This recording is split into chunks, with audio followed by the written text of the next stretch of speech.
जय माता रानी दोस्तों, स्वागत है आप सभी का आपके अपने चैनल ज्ञान अर्थ में। बहुत बहुत स्वागत है। माँ भगवती दुर्गा की कृपा आपके और आपके समस्त परिवार पर सर्वदा सर्वदा बनी रहे। दोस्तों, आज की इस वीडियो में आप सुनेंगे शुक्रवार की कथा। वैशाख का पावन पवित्र महीना चल रहा है जो कि देवी देवताओं को अति प्रिय है। ऐसे में शुक्रवार के व्रत में आप अवश्य सुने संतोषी माता की व्रत कथा, जिसके श्रवण मात्र से ही आपके सभी मनोरथ पूर्ण होते हैं और साथ ही जीवन की सभी बाधाएं दूर होती हैं। इसी के साथ साधक की सभी समस्याएं समाप्त होती है और जो भी साधक इस कथा का सच्चे मन से श्रवण करता है तो माँ संतोषी की कृपा से ऐसे साधक को अटल संपत्ति तेजस्वी पुत्र की प्राप्ति होती है। तो आइए भक्तों, श्रवण करते हैं संतोषी माता के शुक्रवार की व्रत कथा का। एक बुढ़िया थी, उसके 7 बेटे थे। 6 कमाने वाले थे जबकि एक निकम्मा था। बुढ़िया 6 बेटों की रसोई बनाती, भोजन कराती, उनसे जो कुछ जूठन बचता वह 7वें को दे देती। एक दिन वह पत्नी से बोला, देखो मेरी माँ को मुझ पर कितना प्रेम है। वह बोली, क्यों नहीं, सबका जूठा जो तुमको खिलाती है। वह बोला, ऐसा नहीं हो सकता, मैं जब तक अपनी आंखों से ना देख लूं मान नहीं सकता। बहू हंसकर बोली, देख लोगे तब तो मानोगे।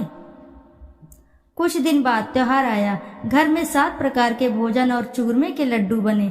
यह सब जांच करने के लिए सिर दुखने का बहाना कर कर पतला वस्त्र सिर पर ओढ़े रसोई घर में सो गया। वह कपड़े में से सब देखता रहा। 6 भाई भोजन करने आए। उसने देखा माँ ने उनके लिए सुंदर आसन बिछाकर नाना प्रकार की रसोई परोसी और आग्रह करके उन्हें जमाया। वह देखता रहा। 6 भोजन करके उठे तब माँ ने उनकी जूठी थालियों में से लड्डुओं के टुकड़े उठाकर एक लड्डू बनाया। जूठन साफ कर बुढ़िया माँ ने उसे पुकारा, बेटा 6 भाई भोजन करके चले गए, अब तू ही बाकी है, अब तू कब खाएगा। वह कहने लगा, माँ मुझे भोजन नहीं करना, मैं अब परदेश जा रहा हूँ। माँ ने कहा, कल जाता है सो आज ही चला जा। वह बोला, हाँ आज ही चला जा रहा हूँ। यह कहकर वह घर से निकल गया। 7वें बेटे को परदेश जाते समय पत्नी की याद आ गई। वह गौशाला में कंडे उपले थाप रही थी। वहां जाकर बोला, अब हम जावे परदेश, आवेंगे कुछ काल, तुम रहियो संतोष से धर्म अपनो पाल।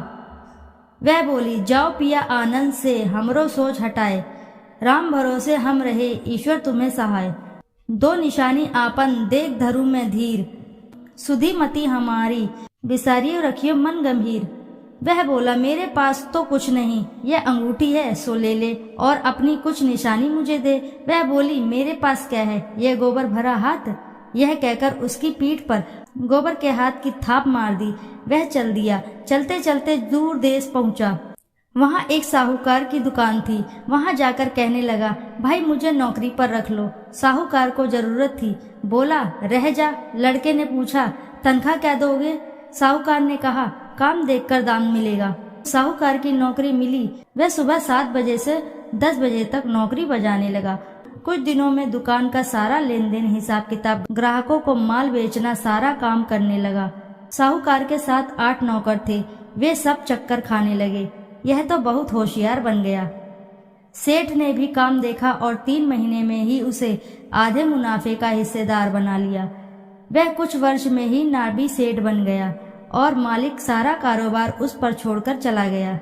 इधर उसकी पत्नी को सास ससुर दुख देने लगे। सारी गृहस्थी का काम करा के उसे लकड़ी लेने के जंगल में भेजते। इस बीच घर के आटे से जो भूसी निकलती है उसकी रोटी बनाकर रख दी जाती और फूटे नारियल की नारियली में पानी। एक दिन वह लकड़ी लेने जा रही थी। रास्ते में बहुत सी स्त्रियां संतोषी माता का व्रत करती दिखाई दी। वह वहां खड़ी होकर कथा सुनने लगी और पूछा, बहनों तुम किस देवता का व्रत करती हो और उसके करने से क्या फल मिलता है। यदि तुम इस व्रत का विधान मुझे समझा कर कहो तो मैं तुम्हारा बड़ा ही एहसान मानूंगी। तब उनमें से एक स्त्री बोली, सुनो, यह संतोषी माता का व्रत है। इसके करने से निर्धनता दरिद्रता का नाश होता है और जो कुछ भी मन में कामना हो वह सब संतोषी माता की कृपा से पूरी होती है। तब उसने उस व्रत की विधि पूछी। वह भक्तिनी स्त्री बोली, 1.25 आने का गुड़, चना लेना, इच्छा हो तो 5.25 आने का लेना या 1.25 रुपए का भी सहूलियत के अनुसार लाना। बिना परेशानी और श्रद्धा व प्रेम से जितना भी बन पड़े सवाया लेना। प्रत्येक शुक्रवार को निराहार रहकर कथा सुनना, इसके बीच क्रम टूटे नहीं, लगातार नियम पालन करना। सुनने वाला कोई ना मिले तो घी का दीपक जलाकर उसके आगे या जल के पात्र को सामने रखकर कथा कहना।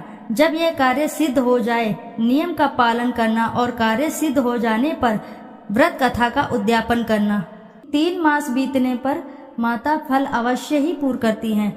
यदि किसी के ग्रह खोटे भी हों तो भी माता वर्ष भर में कार्य सिद्ध करती हैं। फल सिद्ध होने पर उद्यापन करना चाहिए, बीच में नहीं। उद्यापन में 2.5 सेर आटे का खाजा और इसी परिणाम से खीर तथा चने का साग 8 लड़कों को भोजन कराना। जहाँ तक मिले देवर जेठ भाई बंधु के हों, ना मिले तो रिश्तेदार और पास पड़ोसियों को भी बुला सकते हैं।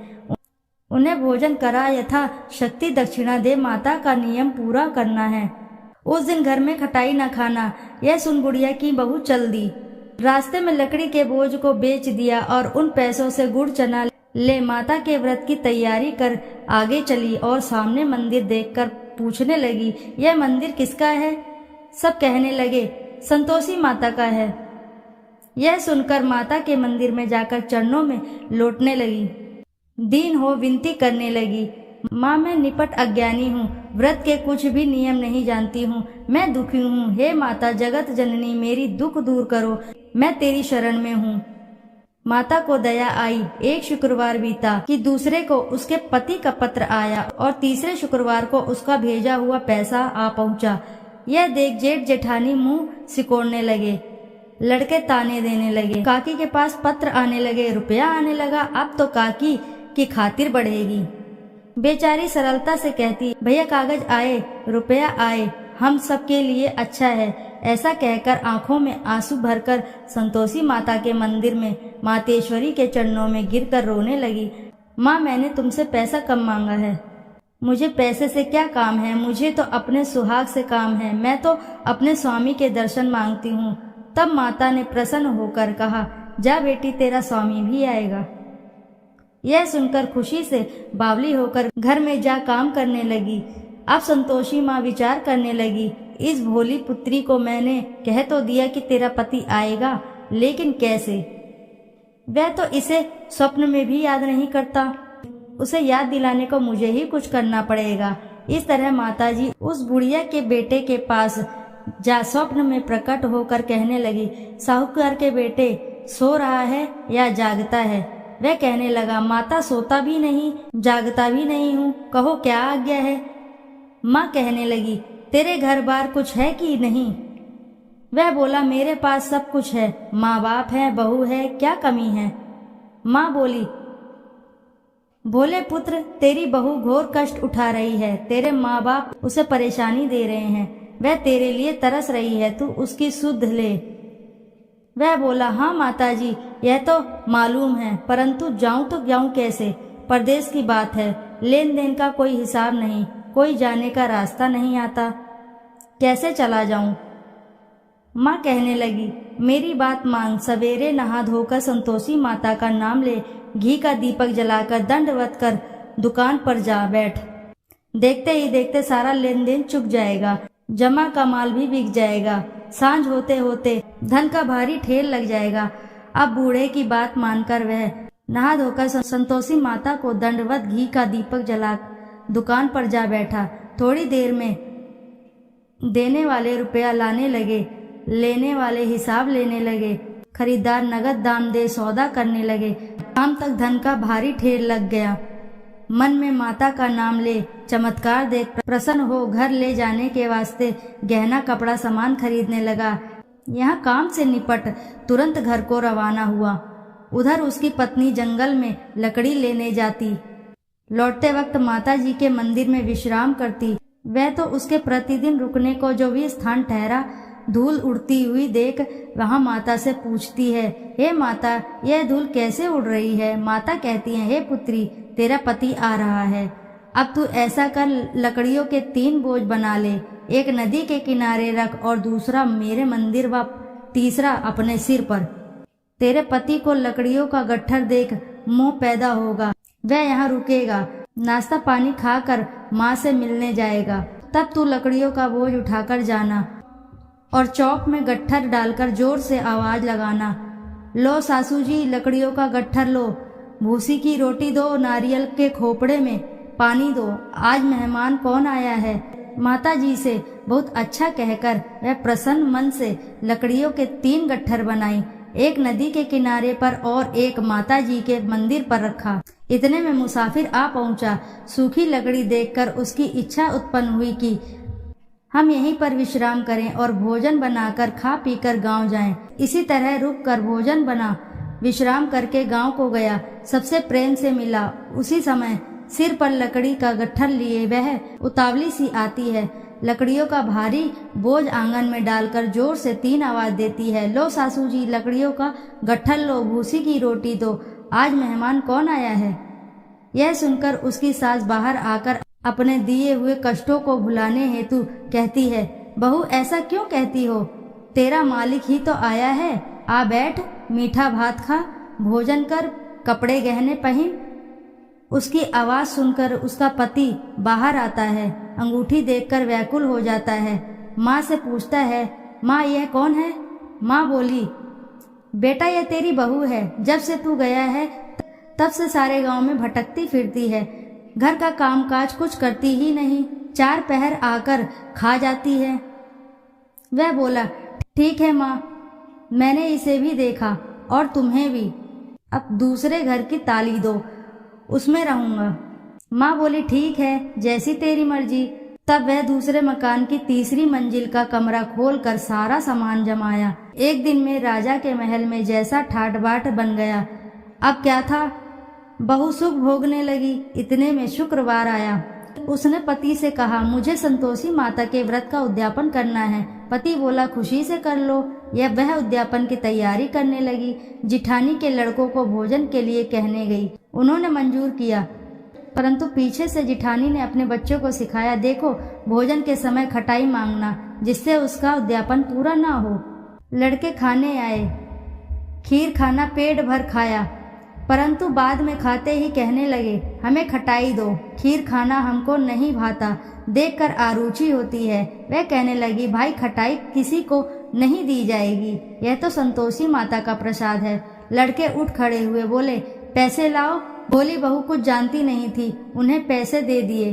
लड़के उसी समय हट करके इमली खटाई ले खाने लगे। यह देखकर बहू पर माता जी ने कोप किया। राजा के दूत उसके पति को पकड़कर ले गए।